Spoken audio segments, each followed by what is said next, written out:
तो वक्त हो चुका है क्राइम तक में आप सबके साथ जुड़ने का। वादे के मुताबिक एक फिर रात 9 बजे मैं हाजिर हूँ आपके सामने, आपके तमाम सवालों को लेने के लिए, क्राइम से जुड़े हुए जितने भी सवाल हैं, और साथ में आज की जो सबसे बड़ी स्टोरी है क्राइम की, उसके ऊपर बात करने के लिए इन डेप्थ। जो क्राइम तक के सब्सक्राइबर हैं उन सबका बहुत बहुत स्वागत है, और मैं उन सबसे यही कहूँगा कि अपने तमाम जानने वाले दोस्तों, रिश्तेदारों, उनसे भी कहें कि क्राइम तक से जुड़ें और क्राइम तक यूट्यूब चैनल पर जाएं, क्राइम तक को सब्सक्राइब करें, आइकन जो बेल है उसको ज़रूर प्रेस करें ताकि आपको नोटिफिकेशन मिलता रहे।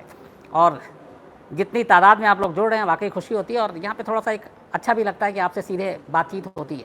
न सिर्फ मैं आपको बताता हूँ क्राइम की चीज़ें, बल्कि आप लोग सवाल पूछते हैं, आप बातें करते हैं, तो वो सीधा एक संवाद होता है, तो वो थोड़ा ज़्यादा दिलचस्प और अच्छा होता है। आज जैसा कि मैंने आप लोगों को बताया कि हम अपने क्राइम तक पे आपको बताते हैं कि डेली किस टॉपिक पे बात करेंगे, उस टॉपिक पे ही बात करते हैं, लेकिन उसके अलावा बहुत सारे सवाल होते हैं जो अलग अलग क्राइम की खबरों से होते हैं, वो भी आप पूछते हैं और मैं उसका कोशिश करता हूँ जवाब देने की। तो आज आप लोगों को पता होगा कि बिहार में जो लेफ्ट पार्टी है, बंद का ऐलान किया था, और उसके साथ कई पार्टियां भी जुड़ी। बिहार में जगह जगह पे बंद हुआ, विरोध प्रदर्शन हुआ, और उसकी वजह सिर्फ एक थी, बिहार के इतिहास का सबसे बड़ा रेप कांड, एक सेक्स स्कैंडल जिसको हम कह सकते हैं, जो अभी पिछले हफ्ते ही सुर्खियों में आया। बिहार से में की जो राजधानी है पटना, वहाँ से थोड़ी ही दूरी पर मुजफ्फरपुर एक इलाका है जहाँ पे एक शेल्टर होम कहें, बालिका गृह कहें, जहाँ पे उन लड़कियों को रखा जाता था जो कि लावारिस हैं या जो बेघर हैं, बेसहारा हैं। कुछ लड़कियाँ ऐसी भी थीं जो रेड लाइट एरिया में जिनके माँ काम करती हैं, और उन्होंने उनको बेहतर भविष्य के लिए वहाँ से अलग करा, दूर किया और उनको ले गए। तो वो तमाम लड़कियाँ थीं वहाँ पर, 7 साल से लेकर 14-16 साल तक की लड़कियां थी वो, और फिर खबर आती है कि उनके साथ किस तरीके से बलात्कार हुआ। तो इसके बारे में पूरी जो कहानी है, ये कहानी कैसे शुरू हुई, कहाँ से शुरू हुई, ये आपको पूरी जानकारी दूंगा, और साथ में ये भी बताऊंगा कि इसमें जो मेन सवाल है, असल में वो सवाल कचोटता है, वो ये है कि इस पूरे मामले का असली गुनहगार है कौन, और वो कौन लोग हैं जो इन्हें बचा रहे हैं। क्योंकि एक कल्प्रिट तो जेल में है, उसके साथ ही कुछ छोटे मोटे वो भी जेल में हैं, लेकिन जो असली सारे इसके कल्प्रिट हैं वो लोग कहाँ हैं, और किस तरीके से बिहार सरकार इस केस को हैंडल कर रही है और क्या कार्रवाई कर रही है। तो सबसे पहले कि बिहार के आप इस रेप कांड की कहानी, बहुत सारे ऐसे बालिका गिरह होते हैं, आपने देखा होगा हर शहर हर स्टेट में है, जो सरकार के अनुदान पर, सरकार के पैसे पे चलते हैं, और जहाँ पे न सिर्फ बालिका गिरह बल्कि बहुत सारे ऐसे यतीम खाना होते हैं, वृद्धाश्रम होते हैं, तो सरकार पैसे देती है और किसी न किसी एनजीओ को वो टेंडर निकालते हैं और उस हिसाब से उसके रखरखाव के लिए, वहाँ की तमाम चीज़ों के लिए वो पैसे देते हैं सालाना और महीने में, और फिर वो सारी चीज़ें चलती हैं। तो बिहार के मुजफ्फरपुर में एक परिवार है, ठाकुर परिवार। 1970 की मैं बात करूँगा, वहाँ से शुरू करता हूँ। 1970 में राधा मोहन ठाकुर, एक मुजफ्फरपुर की बड़ी हस्ती, जिनका राजनीति में भी जिनकी काफ़ी दखल थी और दिलचस्पी थी, वो वहाँ से एक अखबार निकालते हैं जिसका नाम था प्रातः कमल। वो अखबार क्या था, बस अखबार के नाम पे आप समझ लीजिए कि अखबार था। वो उस ज़माने में, सन 70 की बात है, वो शायद तब 400-500 कॉपियाँ उसकी छपा करती थी। लेकिन आपको पता है कि अखबार को सरकार की तरफ से ऐड मिलता है, विज्ञापन मिलते हैं बहुत, तो वो विज्ञापन जो है काफ़ी बड़ी रकम, मोटी रकम हुआ करती थी।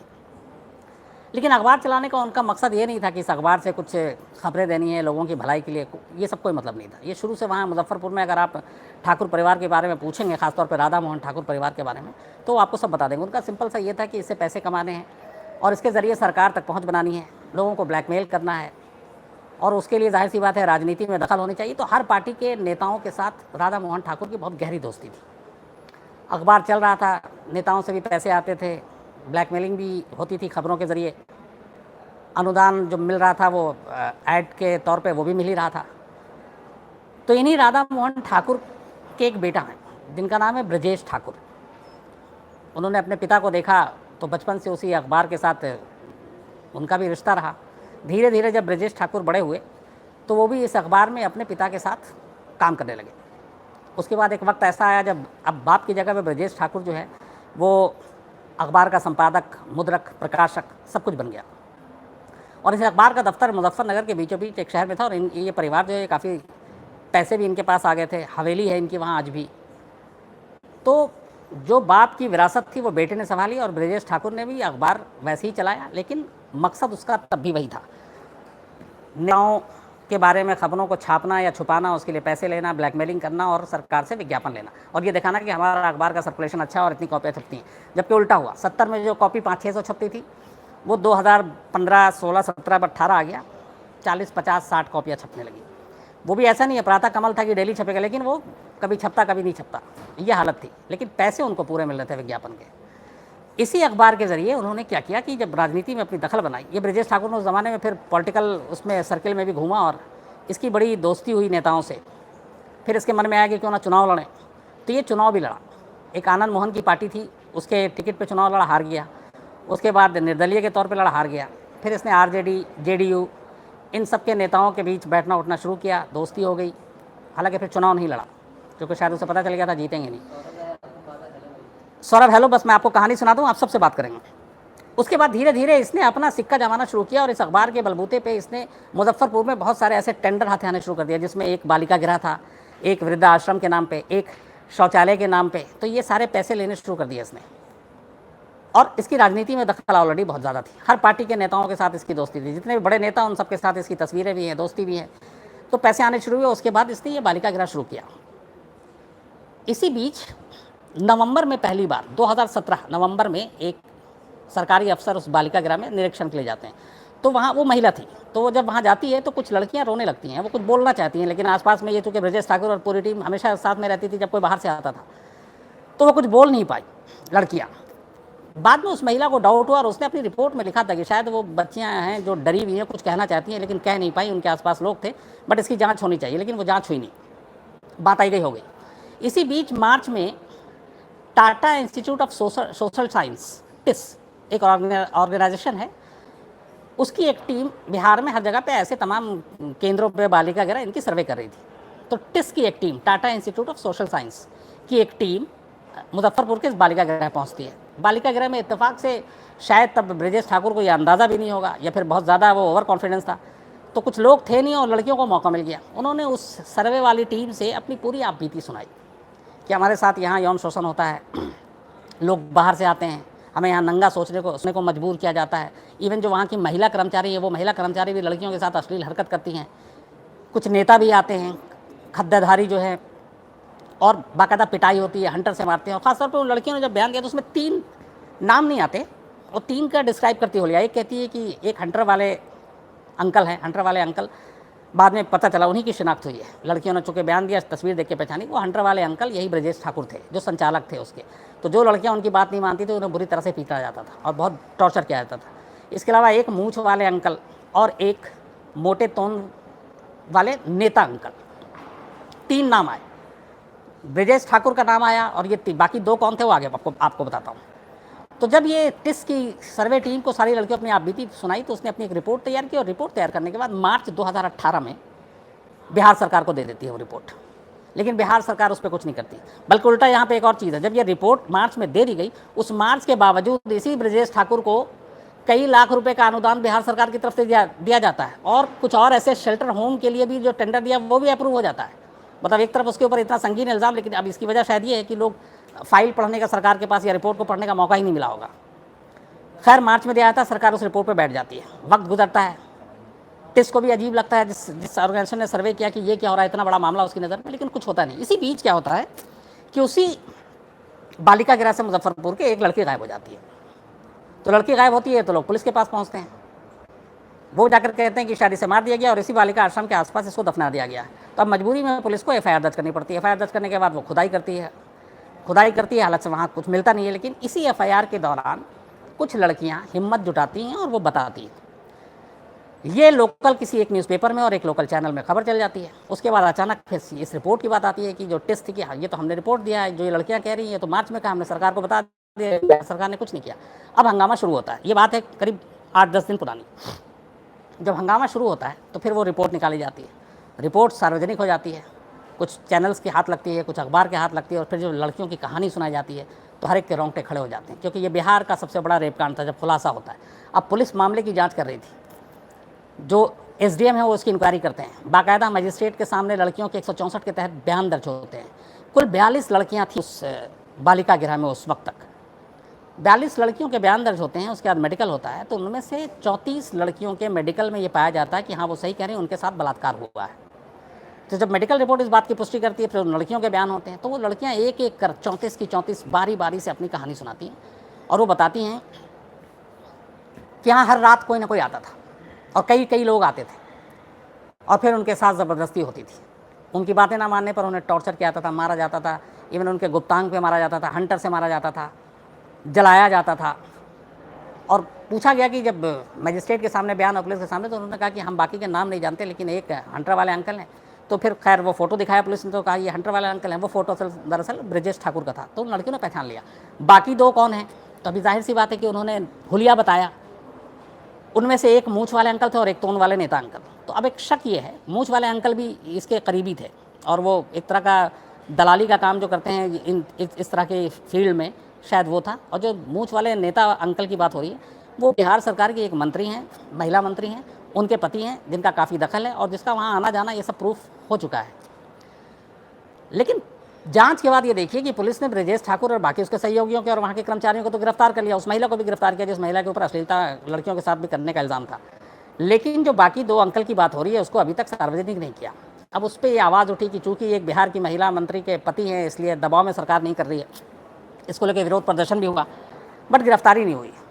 जब मामला बहुत ज़्यादा तूल पकड़ा तो 4 दिन पहले नीतीश कुमार जो मुख्यमंत्री हैं, उन्होंने कहा कि ठीक है, हम इसकी सीबीआई की जांच की आदेश देते हैं, क्योंकि हमारे एक मंत्री के पति का नाम आ रहा है।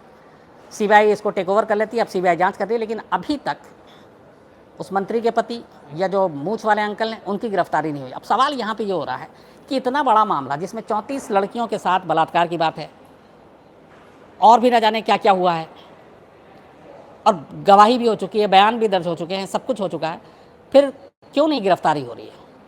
इसी को लेके आज बिहार में विरोध प्रदर्शन हुआ, बिहार बंद का ऐलान किया वहाँ की लेफ्ट पार्टी ने। और सवाल अब नीतीश कुमार पे भी उठ रहा है। सवाल ये है कि जाहिर सी बात, अगर लड़कियों के बयान हैं और वहाँ नेता भी जाते थे और भी लोग इस तरीके के जाते होंगे, तो उन लोगों का नाम क्यों नहीं सामने लाया जा रहा है? उन्हें गिरफ्तार क्यों नहीं जा रहा? क्यों नहीं अब तक किया गया? क्योंकि सीधे सीधे नीतीश कुमार की जो एक छवि है, एक सुशासन बाबू की छवि है, उनके बारे में कहते हैं बहुत ईमानदार हैं और इन चीज़ों में वो कभी पढ़ते नहीं हैं। लेकिन यहाँ एक इतना बड़ा मामला है और ये देश का, मेरे ख्याल में जहाँ तक मुझे याद है, एक बार आपसे मैंने और भी कहा था कि अजमेर सेक्स स्कैंडल को अगर मैं छोड़ दूँ तो शायद इससे बड़ा सेक्स स्कैंडल या इतनी बड़ी रेप की सामूहिक घटना नहीं हुई है। 92 में जो अजमेर में हुआ तो उसमें करीब 80 लड़कियाँ थीं जिनको रेप करके उनको ब्लैकमेल किया गया था। यहाँ 34 लड़कियाँ हैं। बिहार के इतिहास में ऐसा नहीं है और शायद हिंदुस्तान के इतिहास में भी ऐसा नहीं है कि इतनी लड़कियों की एक साथ रेप की एक जगह पे खबर आए। तो अब जो है सवाल ये है कि कौन किसको बचा रहा है और कौन लोग जिम्मेदार है। तो जो पूरा बयान है, जो 16 पन्ने की चार्जशीट है, उसमें 3 अहम चीज़ें हैं। एक ब्रजेश ठाकुर हंटर वाले अंकल, दूसरा मूंछ वाले अंकल, तीसरा तोंद वाले नेता अंकल। तो ये मूंछ वाले अंकल और तोंद वाले नेता अंकल, जब लड़कियां उनको पहचान, जाहिर सी बात है पुलिस ने फ़ोटो भी दिखाया होगा, अगर वो सारी चीज़ें मिल गई हैं तो फिर उनकी गिरफ्तारी क्यों नहीं हो रही है? गिरफ्तार अगर वो नहीं हो रहे हैं तो इस पर दबाव किसका है? 3, जब एक महिला मंत्री का नाम आ रहा और ज़ोरों शोर से आ रहा है कि उसके पति इन्वॉल्व हैं, तो क्या नैतिकता के आधार पर उस महिला मंत्री का इस्तीफ़ा नहीं लेना चाहिए था? और क्या उसे मंत्रिमंडल से नहीं हटाया जाना चाहिए था अगर वो खुद नहीं दे रही हैं तो? क्यों? क्योंकि वो मंत्री हैं, अगर बहुत सारे काम ऐसे होते होंगे तो उनके असर की वजह से उनका पति उसका फ़ायदा उठा रहे होंगे। तो यहाँ पे नीतीश कुमार को ये जवाब देना है कि जो जो लोग जिम्मेदार हैं उनको क्यों बचाया जा रहा है, इतना वक्त क्यों लग रहा है, जबकि पुलिस चार्जशीट दाखिल कर चुकी है, सीबीआई के पास मामला चला गया। अब नीतीश कुमार कह सकते हैं कि अब सीबीआई के पास केस, इसमें बिहार पुलिस क्या कर सकती है? तो यहाँ पे लेकिन फिर भी सवाल है, दामन नहीं बचा सकते आप, इसलिए कि 4 दिन पहले तक आपके पास था। आपकी पुलिस 16 पन्ने के चार्जशीट दाखिल कर चुकी है और पूरी कहानी सुना रही है, और आप फिर भी एक ब्रजेश ठाकुर को छोड़ दें तो बाकी किसी अहम जो बड़े मोहरे हैं उनको आपने गिरफ्तार नहीं किया। ये कहानी सामने नहीं आई कि आखिर इन लड़कियों को, जो लोग वहाँ जाते थे, वो किस वजह से जाते थे? क्या कोई ऐसी चीज़ थी, कोई ऐसी डील थी कि आप ये काम करेंगे तो हम आपको, क्योंकि खबर ये आ रही है कि बड़े बड़े लोगों को वहाँ ये लड़कियाँ परोसने के तौर पर परोसी जाती थी। तो ये अपने आप में आज के इस दौर में अगर ऐसी चीज़ें हो रही हैं, इससे ज़्यादा घटिया और इससे ज़्यादा गंभीर चीज़ कोई हो ही नहीं सकती। तो यहाँ पे नीतीश कुमार का फ़र्ज़ बनता है कि जो लोग इसमें शामिल है, चाहे वो कितने छोटे हों चाहे कितने बड़े हों, ये चीज़ें कहीं से समाज में एक्सेप्ट, इसके लिए कोई कर ही नहीं सकता और ये मानी ही नहीं है। तो मेरा मानना है कि ये जो पूरी आपको कहानी सुनाई, इसकी शुरुआत किस तरीके से हुई और अब इसको आना है, वो जाहिर सी बात है जब तक इसके सारे ताकतवर लोग गिरफ्तार नहीं होंगे, पकड़े नहीं जाएंगे, उन्हें सज़ा नहीं मिलेगी, तब तक। और इसमें चूँकि बहुत सारी माइनर भी, इस बात का ध्यान रखिए, और हमारे यहाँ निर्भया के बाद एक्ट भी बहुत बदल गया, इवन फांसी तक का इसमें प्रावधान है।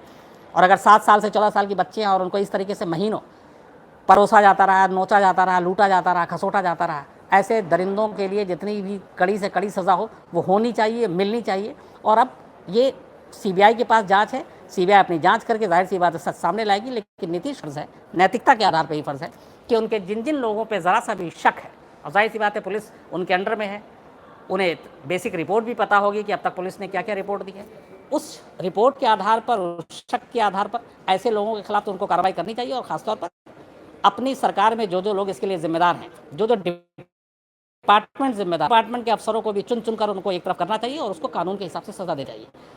तो ये थी पूरी बिहार के रेप कांड की कहानी।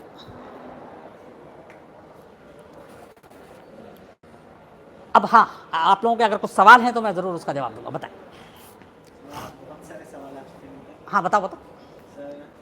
मैं सवाल इसलिए नहीं ले पाया कि मुझे लगा बीच में कहानी अगर रुकती है तो फिर बहुत सारे लोगों को वो कहते हैं कि सर आप जब कहानी सुनाते हैं और फिर बीच में रुक जाते हैं तो हम समझ नहीं पाते, तो इसलिए मैंने माफ़ी के साथ आपसे कि आप लोगों का सवाल नहीं पाए, आपको पूरी बताना ज़रूरी है ताकि आप भी समझ सकें कि बिहार रेप कांड का सच है क्या, गुनहगार कौन है।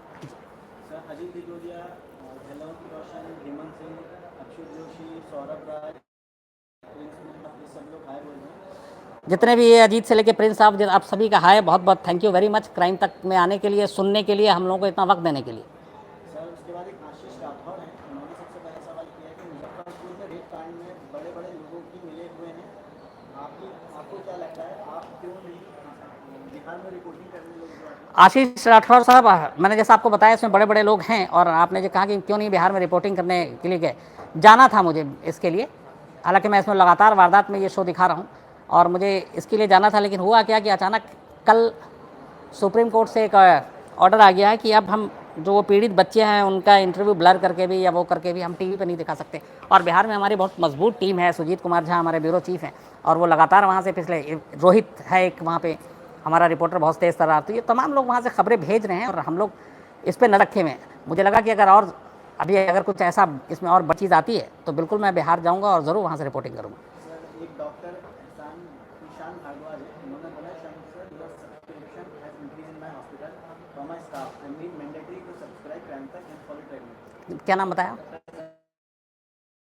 भारद्वाज साहब, दिल से आपका शुक्रिया जो आपने कहा और जिस तरीके से आपने कहा है कि सभी के लिए मस्त कर दिया सब्सक्राइब करने के लिए, मैं वाकई मुझे खुशी होती है आप जैसे लोगों का प्यार देखकर। और मैं इसलिए नहीं कहता हूँ कि ये सिर्फ सब्सक्राइब करें और नंबर बढ़ाएं तो उससे मुझे बहुत खुशी होगी या बहुत बड़ा तमगा मिलेगा। असली खुशी ये होती है कि जिस पेशे में हम लोग हैं, और मुझे लगता है कि अगर मैं कुछ चीज़ आप लोगों से शेयर कर सकता हूं और आप उसको इतने धैर्य रख के सुनते हैं और इतना प्यार देते हैं, वो कमाई है मेरी ज़िंदगी में असली। तो आपने जो कदम उठाया और आपने जो काम किया उसके लिए अल्फाज कम है, दिल से बहुत बहुत शुक्रिया आपका डॉक्टर साहब। सर एक मोहम्मद अनस जुबैर हैं, आज बनर्जी साहब नहीं आ रहे। अनस जुबैर साहब, बनर्जी साहब पे मैंने थोड़ी सी सुर्ख लगा दी है क्योंकि दिन भर अलग अलग प्लेटफॉर्म पे दिखते रहते हैं और बहुत सारे लोगों की फिर शिकायत होती है कि आप सवाल के जवाब नहीं देते हैं। तो अनस साहब वो आपको कल मिलेंगे, बनर्जी साहब 3 बजे दोपहर को, और फिर MP तक, UP तक, पंजाब तक, दुनिया तक, बाकी तक पे भी अलग अलग घंटों में, और दिल्ली तक में आपको दिखते रहेंगे। इसके अलावा एक सवाल आया, क्या बलात्कार मोमबत्ती जलाकर मार्च निकालने से रुक जाएंगे? क्या नाम है? सर कपिल। कपिल मोमबत्तियाँ जलाकर विरोध प्रदर्शन करके जुर्म नहीं रुक सकता है। और ये मोमबत्तियों का जो चलन शुरू हुआ था ये निर्भया के बाद हुआ, हमने देखा उसके बाद दिल्ली हो, मुंबई हो, कहीं भी कुछ होता है। इवन अभी आप मुजफ्फरपुर का ही ले लीजिए, मैं कल भी तस्वीर देखी, आज भी तस्वीर देखी, बिहार में ही विरोध प्रदर्शन हुआ जिसमें कुछ जगहों पे मोमबत्तियाँ भी जलाई गई, आगे और भी जलेंगी। बट ये एक मतलब एक निशानी तो हो सकती है, एक सिंबल तो हो सकता है कि आप विरोध कर रहे हैं, लेकिन ऐसा करके हम क्राइम ख़त्म कर देंगे, मैं इस चीज़ से बिल्कुल सहमत नहीं हूँ। अगर ऐसा होता तो शायद हज़ारों लाखों मोमबत्तियाँ निर्भया के वक्त जली थी, और सिर्फ दिल्ली में नहीं जली थी। वो इकलौता ऐसा केस था कि निर्भया के लिए हिंदुस्तान के हर कोने में मोमबत्तियाँ जली थी। पर सिर्फ मोमबत्तियाँ जलाने से कुछ नहीं होगा। जलाना है तो उन इंसानों के अंदर में जो रावण है ना, जो इस तरीके के वारदात करता है, इंसानों के अंदर छुपे उस रावण को जलाना ज़रूरी है। मोमबत्तियाँ जलाने से अगर जुर्म रुक जाता तो फिर लाखों मोमबत्तियाँ जली हैं, करोड़ों और कुर्बान, लेकिन ऐसा होगा नहीं।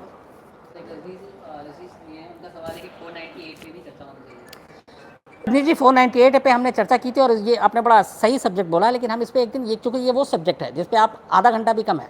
498 की शुरुआत से लेकर इसकी शुरुआत कैसे हुई थी, राजीव गांधी के दौर में कैसे उस वक्त बहुएँ जल रही थी, उसके बाद कैसे कैसे ये इसमें अमेंडमेंट्स आए, कैसे कैसे फिर इसका मिसयूज़ हुआ, मैं ये आपको बताना चाहूँगा। और ये वादा है जल्द ही 498 एक दिन आपके साथ पूरा सिर्फ सब्जेक्ट ही हमारा ये होगा बात करने के लिए। देखिए फांसी तो कानून ही देगा, और जो कानून में जो प्रावधान है, जिस जुर्म के लिए क्या क्या सज़ा उसी हिसाब से होगी। लेकिन बदनसीबी ये है कि हम बातें बहुत करते हैं, कानून भी बहुत बनाते हैं, कानून में बदलाव भी बहुत लाते हैं, अमल बहुत कम करते हैं। कानून बन जाता है, चलो लोगों का आई वॉश करने के लिए लोकल लेवल पे, अगर आप निचली लेवल पे हम देखें तो जो सेशन कोर्ट है, लोअर कोर्ट है, वहाँ पे फास्ट ट्रैक भी बना देते हैं, चलो जी 1 महीना, अभी जैसे आपने देखा होगा में हो गए, वो कर देते हैं। लेकिन उसके बाद क्या होता है, फिर आप जाते हाई कोर्ट, फिर आप जाते हैं सुप्रीम कोर्ट, फिर रिव्यू पिटिशन, फिर क्यूटिश पिटिशन, फिर मर्सी पिटिशन, तो उसमें फिर वही वक्त लगता है जो नॉर्मल लगता है। तो यहाँ पे एक डेडलाइन होना चाहिए, एक क्राइम, उसकी इतने दिन के अंदर चार्जशीट जो है 90 दिन, इतने दिन के अंदर सुनवाई पूरी, इतने दिन के अंदर पुलिस की अपनी रिपोर्ट पूरी, इतने दिन में सज़ा, उसके बाद हाई कोर्ट के अंदर इतने दिन में सज़ा, फिर सुप्रीम कोर्ट के अंदर इतने दिन सज़ा, और फिर राष्ट्रपति के पास दया याचिका के लिए भी मियाद होनी चाहिए, जो कि आज तक नहीं है। राष्ट्रपति चाहें तो 20-20 साल तक किसी की मौत की सज़ा के फरमान पे बैठे रह सकते हैं, उनके लिए टाइम फिक्स नहीं है। पर जिस तरीके से भी ये चीज़ें हो रही हैं, मुझे लगता है हर जिम्मेदारी तय होनी चाहिए और हर एक का टाइम फ्रेम फिक्स होना चाहिए कि इसको इतने दिन तक, अगर वो नहीं फैसला आता है तो मान लिया जाए कि फिर जो सज़ा दी गई है, जो पहली अदालत ने दी है वही है, लेकिन कुछ ना कुछ करना पड़ेगा, एक टाइम फ्रेम बनाना पड़ेगा। सर एक सवाल आया कविता चौहान का, आपके हिसाब से क्या इसके लिए सिर्फ सरकारी जिम्मेदार है? इंसान के अंदर के शैतान का क्या किया जाए? जब माली ही बगीचे को खा जाए तो दूसरों का क्या है?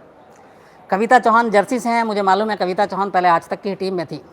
अच्छा लगा आपका सवाल सुन के क्राइम तक पर। कविता, जो सवाल है इसके लिए जिम्मेदार की बात है ना, जो इतनी बार आपसे बात हो चुकी है इस बारे में, इसके लिए हम सिर्फ पुलिस कानून में बार बार कहता हूँ वो जिम्मेदार नहीं, इसके लिए पूरा समाज जिम्मेदार है, समाज की सोच जिम्मेदार है, समाज की मानसिकता जिम्मेदार है, हमारा अपना नज़रिया जिम्मेदार है।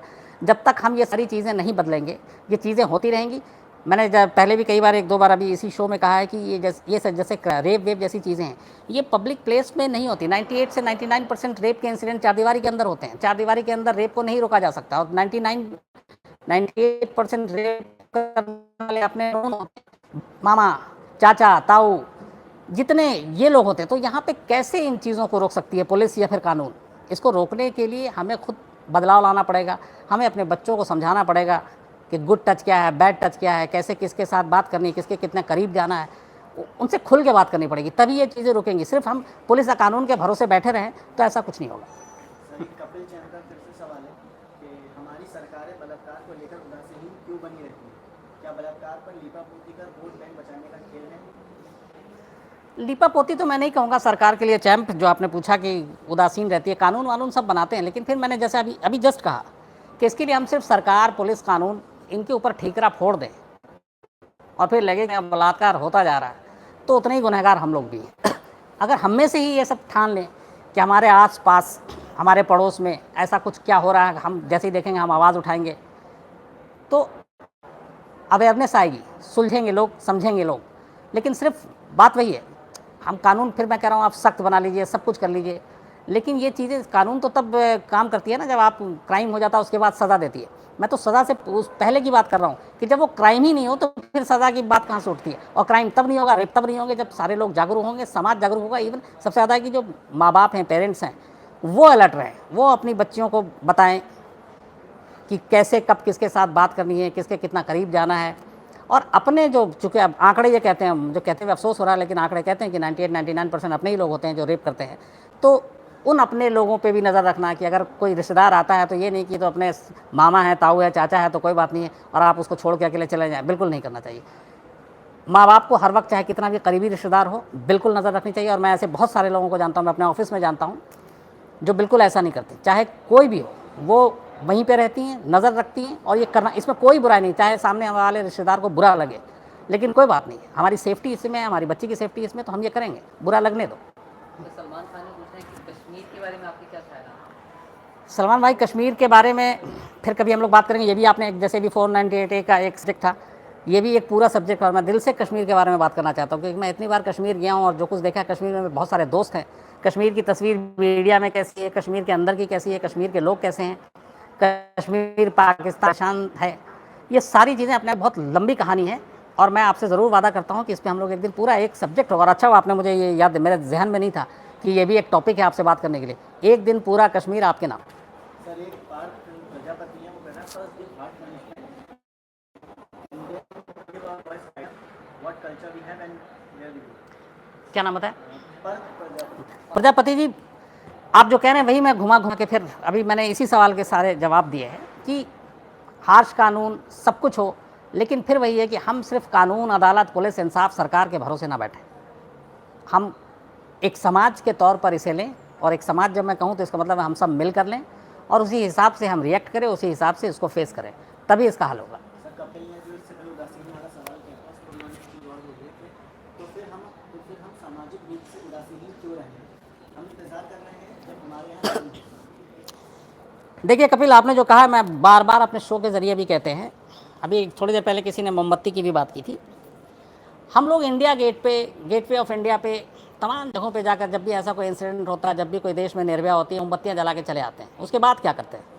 उसके बाद धीरे धीरे वक्त बीतता है, 2-4 दिन हम भूल जाते हैं, उधर मोमबत्तियाँ भी जल के बुझ चुकी होती हैं, हमारे अंदर का आग भी बुझ चुका होता है। फिर हम इंतज़ार करते हैं कि अगली मोमबत्ती जलाने का मौका हमें कब मिलेगा, यानी अगली निर्भया कब हमारे सामने होगी, अगली किसी शहर से, किसी कस्बे से ऐसी कब खबर आएगी जब हम अपना गुस्सा, अपना विरोध जताने के लिए इंडिया गेट और गेटवे ऑफ इंडिया जाएं और उसके बाद हमको सारी मीडिया भी वहाँ है, मीडिया भी फिर उस मोमबत्ती को दिखाए। ये हम लोग करते हैं। तो सवाल ये है कि एक मोमबत्ती जलाने के बाद जब वो उसके साथ हमारी आग बुझ जाती है, हम इंतज़ार क्यों करते हैं? हम उसी वक्त क्यों नहीं इतना प्रेशर और इतना वो बनाते हैं, और अपने आप को भी, अपने अंदर भी। मैं फिर वही कहूँगा, सिर्फ सरकार पुलिस ये नहीं, कि ऐसी चीज़ दोबारा ना हो, इसके लिए ऐसी क्या क्या चीज़ें की जाए। हो सकता है अगर सब मिल बैठ के ये सोचेंगे और सब फैसला करेंगे और सब इस पर स्टैंड लेंगे, और वो भी बहुत मजबूती से, तो ये चीज़ें हो सकती हैं और हम कर सकते हैं। लेकिन उसके लिए यही ज़रूरी है कि बदलाव सिर्फ सरकार का नहीं, 5 साल के बाद बदलाव ये नहीं कि आपका 3 साल में आपके इलाके का SHO बदल गया, DCP बदल गया, कमिश्नर बदल गया, नहीं। आप सबको, हम सबको भी इस बदलाव की बहुत ज़रूरत है। रिजर्वेशन पे, हालांकि रिजर्वेशन का क्राइम से कोई लेना देना नहीं है, और मैं कोशिश करता हूं कि आपसे क्राइम से जुड़ी हुई चीज़ें, क्राइम से जुड़े हुए मुद्दों, हालांकि रिजर्वेशन को लेकर बहुत सारे ऐसे हिंसा भी होती है। अभी जैसे मराठा रिजर्वेशन को लेकर आपने महाराष्ट्र में देखा पिछले हफ्ते कैसे कई जगह पे प्रदर्शन हुए, कुछ लोग बेचारे मारे भी गए। लेकिन मैं कोशिश करूँगा किसी दूसरे रूप में रिजर्वेशन को लेकर जितनी जानकारी है वो मैं आपसे साझा करूँ, शेयर करूँ, और उस पर भी आपसे बात करूँ।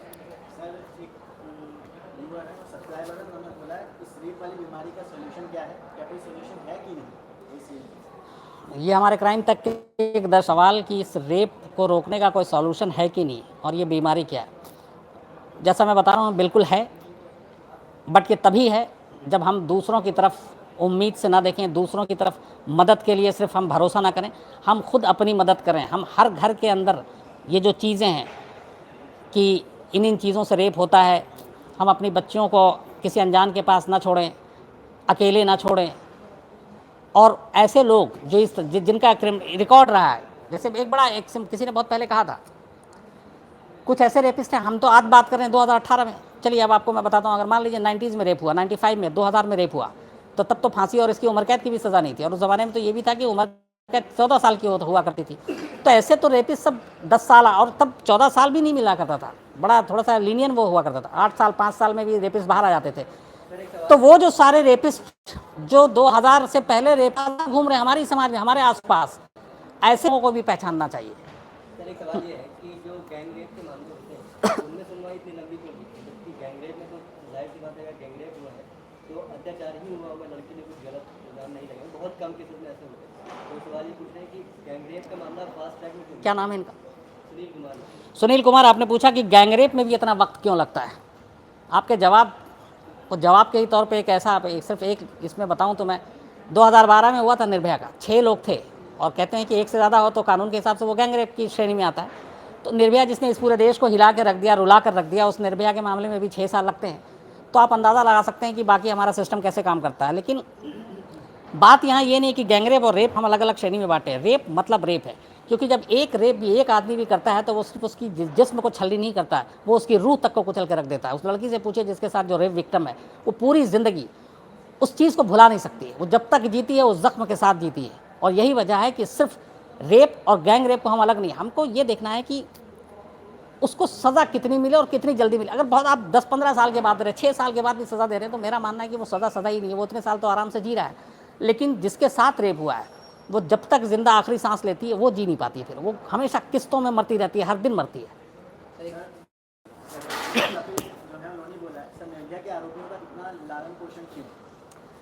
कपिल, निर्भया के आरोपियों का लालन पोषण नहीं है। हमारा देखिए देश का कानून है, जेल मैनुअल है कि जिसको भी जेल के अंदर रखा जाता है उस हिसाब से उसे खाना मिलता है, उस हिसाब से उसको रहना सहना होता है। तो ऐसा नहीं है कि लालन पोषण होता है, लेकिन हाँ फिर ये बात उसी से जुड़ा हुआ है कि इतना लंबा रखें ही क्यों, इतना लंबा उसको उसकी खातिरदारी जेल में भी क्यों करें, उसको 3 वक्त का खाना क्यों मिले, जबकि सज़ा इतना, उसकी जो जुर्म है इतना हीनियस है। तो ऐसे लोगों को फ़ौरन उसका हिसाब किताब होना चाहिए। लेकिन फिर वही वाली बात घूम फिर कर आ जाती है कि कौन करेगा। लोअर कोर्ट से लेकर हाई कोर्ट, सुप्रीम कोर्ट, वकील, तारीख, डेट, सारी ऐसी चीज़ें हैं जो इन चीज़ों को लंबा खींच देती हैं। सर एक सवाल ये है कि जो बाबा लोग जो आस्था के नाम से रेप कर रहे हैं, तो वो उनके लिए अलग से कानून क्यों ना बने, क्योंकि वो आस्था के साथ भी खेल रहे हैं और असमत के साथ भी खेल रहे हैं। क्या नाम है? कैलाश साहनी। कैलाश साहनी का ये क्वेश्चन है कि जो बाबा हैं, जो बहुत सारे रेप के इल्ज़ाम में अंदर हैं, उनके लिए अलग कानून बना है, ये आप कह रहे हैं ना?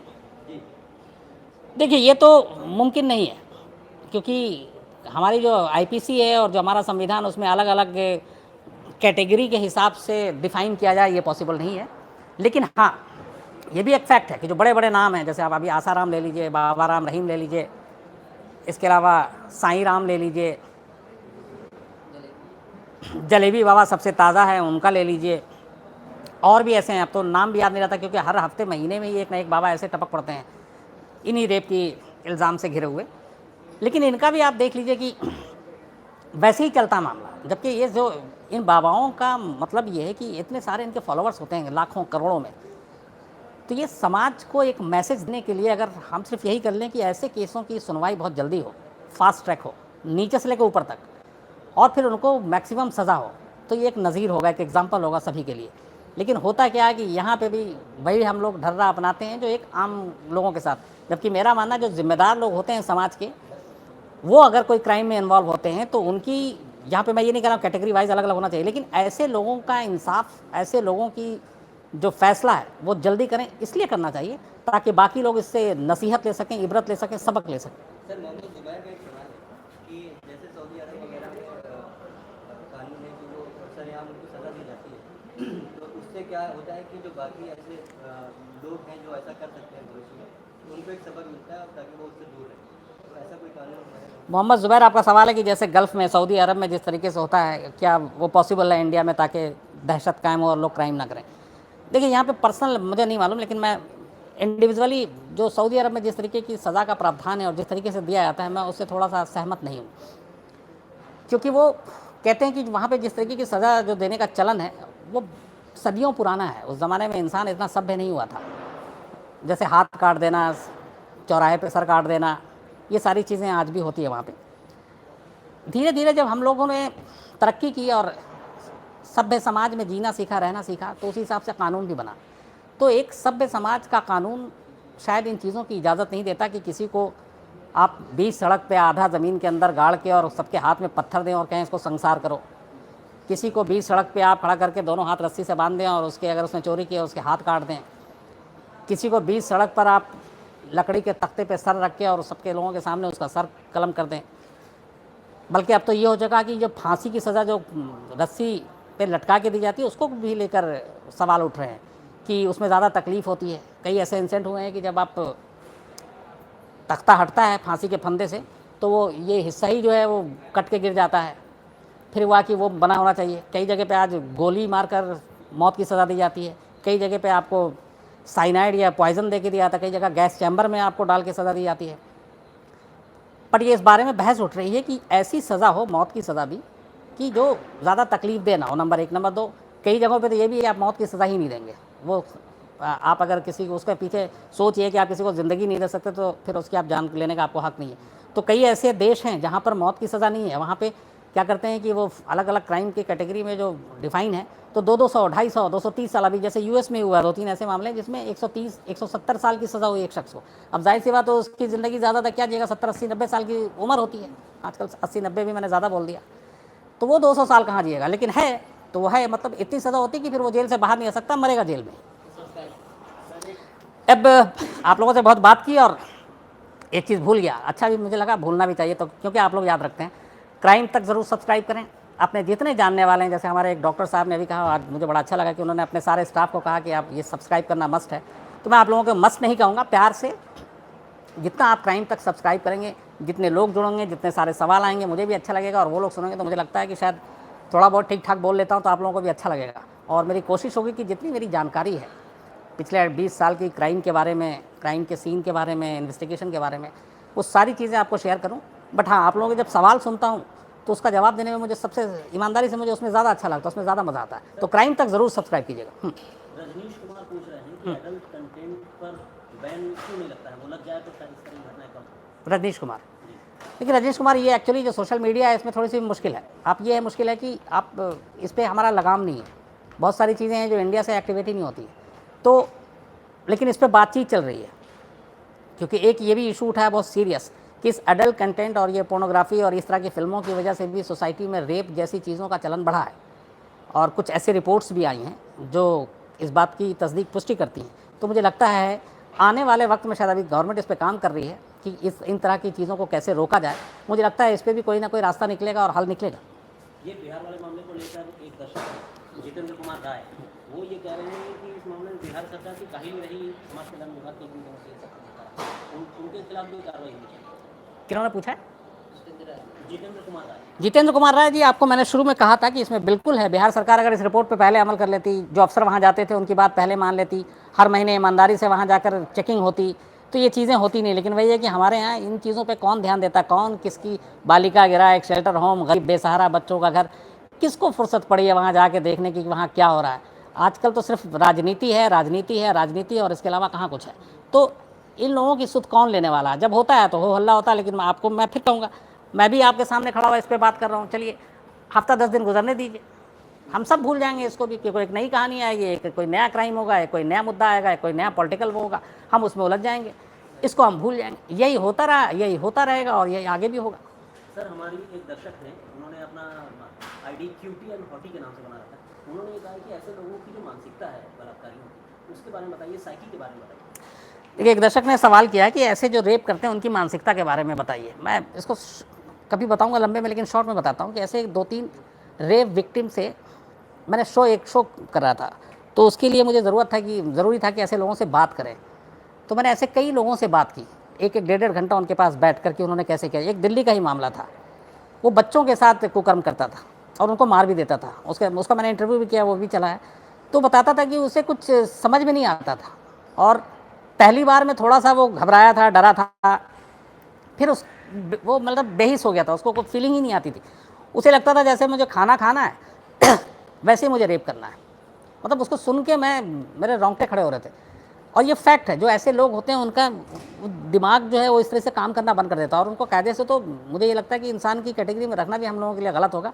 वो इंसान होते ही नहीं उस वक्त, वो पूरी तरह से हैवान होते हैं, जानवर होते हैं, राक्षस होते हैं, और उनका बस एक ही भूख होती है और वो वही होती है। सर, 2 सवाल एक साथ है। रजनीश कुमार ये कह रहे हैं कि अश्लील गाने और फिल्मों पर भी रोक लगनी चाहिए, वो कम से कम क्यों नहीं लगता?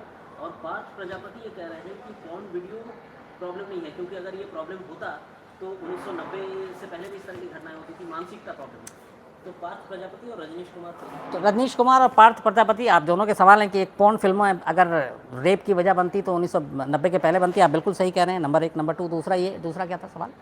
दूसरा नाम है पार्थ प्रजापति। नहीं, सवाल हाँ, उनका ये कहना है कि कम से कम अश्लील गानों पर तो रोक। हाँ, अश्लील गानों पे भी रोक लगनी चाहिए। पहले मैं पोर्नोग्राफी और 1990 की आपको बात बताता हूँ।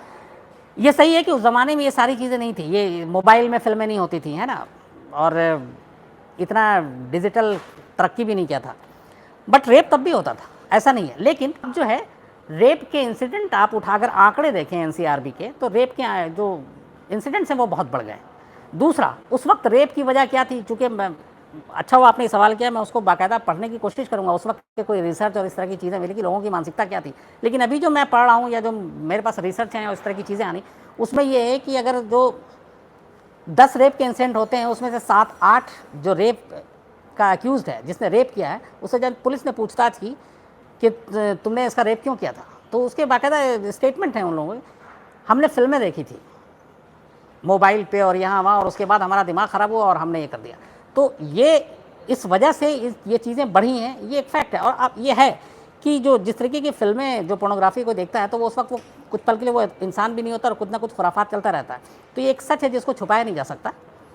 तो ये वजह है। दूसरी, जो फिल्मों में अश्लील गाने, ये बहुत बार भी ये मुद्दा उठा है। ऐसे गाने आपने पहले भी, मैं तो अभी की बात नहीं, 90s की बात कर रहा हूँ, जब एक संजय दत्त की अभी संजू आजकल चर्चा में है, उस वक्त एक संजय दत्त की फिल्म आई थी खलनायक, उसका एक गाना था जिसको लेकर बहुत हंगामा हुआ था, माधुरी दीक्षित के ऊपर फिल्माया गया था।